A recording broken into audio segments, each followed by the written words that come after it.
président Trump qui veut toujours aller de l'avant avec sa menace de tarifs douaniers, une catastrophe annoncée pour des entrepreneurs des deux côtés de la frontière, des centaines de milliers d'emplois menacés, même une récession qui guetterait l'Amérique du Nord au grand complet. Parce qu'on vit des moments exceptionnels, hein. C'est le Canada au complet qui retient son souffle, le Mexique aussi probablement, mais en tout cas, en ce qui nous concerne, c'est le Canada. Pourquoi? Parce que vous voyez des images en direct de la Maison-Blanche en ce moment. On est... Bonjour tout le monde, c'est le mot du vendredi. Aujourd'hui, on est le 31 janvier et ça fait très plaisir d'être encore avec vous en ce vendredi, en direct de mon jardin où cette fois-ci, j'ai décidé de faire ça dehors avec, comme il fait beau, comme on a de la belle neige, qu'au moins que vous ayez une idée de l'environnement dans lequel je vis. Aujourd'hui, le 31 janvier 2025, lorsque j'étais en préparation de ce mot du vendredi-là, il est arrivé quelques éléments d'actualité qui ont un peu choqué, qui ont un peu perturbé finalement ce qu'on vit ici, nous, comme Canadiens. C'est que, on ne sait pas encore, au moment où je fais cette vidéo-là, je ne sais pas encore, mais notre principal allié américain, celui qui est le partenaire commercial du Canada depuis de nombreuses années, est en train de rentrer en guerre commerciale avec nous en nous imposant des tarifs de 25 sur l'ensemble des exportations et des démarches autour. Pour vous, Européens, vous ne pouvez pas imaginer tellement quel est l'impact que ça peut avoir, ce 25 %-là, mais ce qu'il faut bien comprendre pour vous, Européens, c'est que pour nous, les États-Unis, il y a autant d'échanges commerciaux entre les États-Unis que la France a avec les États de l'Union européenne. Donc, c'est un élément très, très important et qui fait partie un peu de l'économie mutuelle des deux pays. Donc, quand on parle ça, logiquement, on se dit, ça n'a aucun sens, finalement, que ton plus fidèle allié décide de rentrer en guerre pour, finalement, te donner un peu de pouvoir. Donc, on crée de l'intimidation. Donc, en réflexion de ça, je me suis dit, OK, pourquoi on utilise l'intimidation lorsqu'on est en négociation? Donc, l'intimidation comme élément d'influence. Ceux qui me connaissent bien savent bien que je suis contre l'intimidation comme élément d'influence. Personnellement, je crois que c'est malsain. Mais, écoutez, j'ai décidé de prendre mon chapeau autrement puis de dire, pour ceux à qui ça fait du sens de faire de l'intimidation, donc les bullies d'entre nous, d'entre vous, les bullies d'entre vous, qu'est-ce qui fait que la violence ou l'intimidation est un élément fort? Il faut dire très objectivement que l'intimidation existe dans l'humanité, existe dans la vie depuis que le monde est monde. Vous avez certainement vu des reportages animaliers où vous avez des chimpanzés ou des gorilles qui se bombent le torse, où vous avez toutes sortes d'animaux qui créent, qui se grandissent, qui se font plus gros qu'ils le sont, dans le but d'intimider l'adversaire. Et il faut comprendre que dans le règne animal, l'intimidation a comme une fonction seulement, c'est d'éviter les conflits, puis c'est d'éviter le combat. Et c'est pour ça qu'on fait de l'intimidation normalement. Normalement, dans le règne animal, l'intimidation, c'est une source pour éviter le combat. Pourquoi? Parce que dans le règne animal, lorsqu'il y a un combat, il y a nécessairement des blessés d'un côté ou de l'autre. Et comme life is a bitch, comme diraient d'autres, et comme la vie, elle est difficile, ça se peut bien que même l'intimidateur se retrouve follement blessé dans cette démarche-là.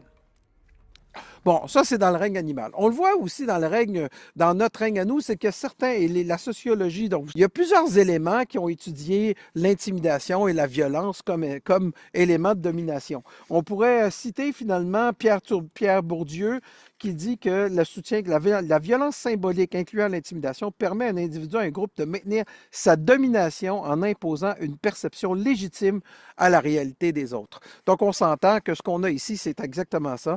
On essaye de créer une domination, et c'est la domination américaine qui se veut finalement, qui veut démontrer par ça. Pour d'autres, donc Max Weber, lui, ce qu'il dit, c'est que la domination comme rapport de pouvoir légitimé par toutes sortes de moyens traditionnels, charisme ou rationalité bureaucratique, l'intimidation et la violence peuvent créer des stratégies de domination. En d'autres mots, on veut modifier l'ordre social. Et c'est un peu ça. Il faut bien comprendre que les intimidants, ce qu'ils essayent de faire, c'est de maintenir ou de modifier un ordre social. Parce que si l'ordre social est là, il n'y a aucun changement qui sont justifiés. Encore une fois, pour quelqu'un qui utilise l'intimidation, on voit aussi que c'est justement pour établir une emprise forte sur les dominés. Parce qu'on est clairement dans une relation dominé-dominant. Et lorsqu'on est dominé, ben on se rassure, et on le voit dans les régimes totalitaires, y compris dans les affaires, que le dominé, ben on s'attend à ce que le dominé puisse répondre au dominant. C'est des processus d'intimidation. Ceci étant dit, pourquoi l'intimidation fonctionne pas toujours? C'est parce que vous avez compris que l'intimidation fonctionne à travers la peur. Et la peur, ce qu'elle crée de l'immobilisme. Donc, ce qui fait que lorsqu'on a une population ou des gens autour de nous qui sont à avoir peur des dirigeants, bien, ils se retrouvent immobilisés. Et ça veut dire quoi? Être immobilisé, ça va très bien lorsqu'on est l'espèce dominante et on contrôle l'univers, jusqu'à temps que les dominés n'en peuvent plus et finissent par se rebeller. Et on le voit dans l'histoire, hein, que ce soit dans toutes les histoires, dans tous les empires qui ont utilisé des stratégies de domination ont fini un jour ou l'autre par s'écrouler. Donc, cette stratégie de domination-là ou d'intimidation finit souvent à nous retourner sur le visage. Mais pour ceux qui ont une mentalité à court terme, comme un certain président américain et comme certains dirigeants de grandes entreprises, si après eux le déluge, ben, ça devient finalement un processus qui est légitimé. Et on le voit aussi parce que la violence a été légitimée, que ce soit à travers les médias sociaux, que ce soit à travers les guerres, que ce soit à travers plein d'éléments.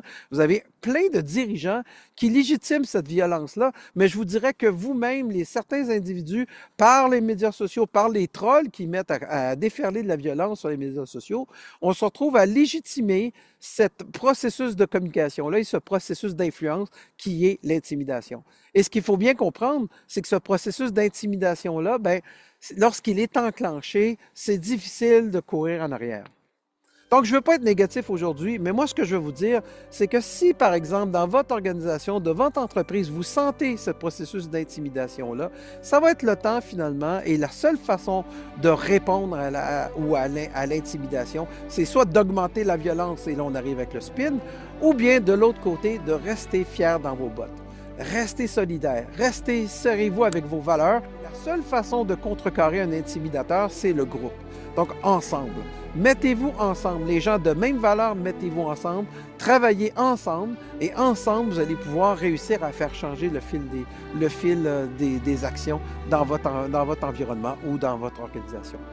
Donc, voilà, c'était ma réflexion du vendredi 31 janvier sur l'intimidation et la violence. J'espère que ça vous a aidé à réfléchir. J'espère que ça va vous aider aussi à peut-être remettre en question certains de vos messages, certains des éléments, certaines de vos pratiques, en espérant que finalement cette leçon-là puisse nous aider tout le monde et qu'on puisse construire un monde plus favorable. Donc écoutez, je vous remercie beaucoup et on se voit la semaine prochaine. Salut!